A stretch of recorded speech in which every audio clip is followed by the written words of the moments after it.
परमात्मा पर जब भक्त को पूर्ण विश्वास हो जाता है तो परमात्मा भक्त की सुरक्षा के लिए स्वयं तैयार रहता है।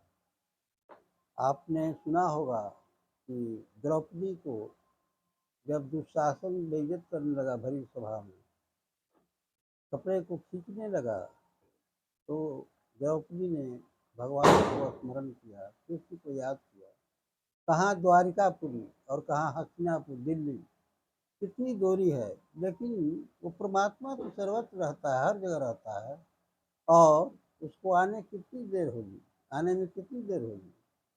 जिस समय द्रौपदी की स्मृति हुई, कृष्ण को याद किया कि दुखहरो द्वारिकानाथ शरण में तेरी, मैं आपकी शरण में हूँ, हे प्रभु, हे परमात्मा, मेरे दुख को दूर कीजिए। तो उस समय रुक्मिणी भगवान को भोजन करा रही थी, वो भोजन करना बंद कर दिए, रुक गए। तो रुक्मिणी पूछती है कि आप भोजन नहीं कर रहे हैं, रुक गए, क्या बात है। तो एक भक्त याद कर रही है, जाते क्यों नहीं। तो अभी उसको अपने ऊपर पूर्ण विश्वास नहीं हुआ हमारे ऊपर। जब हमारे ऊपर पूर्ण विश्वास हो जाएगा तो हमको जाने में क्या देर लगेगी। दोनों हाथ ऊपर करके और द्रौपदी पूर्ण समर्पित हो गई और कहने लगी कि दुख हरो द्वारिका नाथ शरण में तेरी। दुशासन खींचने लगा कपड़ा, भगवान को आते देर नहीं लगी। वो पूरा दुकान, कपड़े की दुकान ही लेके पहुंच गए। रंगीन साड़ी, छपुई साड़ी, हर तरह की साड़ी कितना खींचे गए।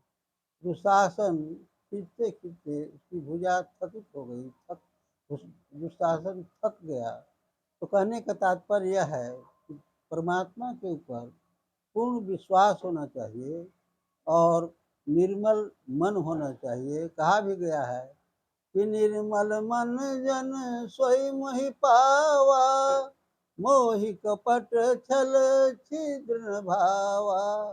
परमात्मा निष्कपट भाव से जो स्मृति करता है, परमात्मा की यादगारी करता है, उस पर वो द्रवित हो जाते हैं और उसकी हर आवश्यकताओं की पूर्ति के लिए वो तत्पर रहते हैं। इतना ही कहकर मैं अपनी वाणी को विराम देता हूँ। श्रोताओं को नमस्कार।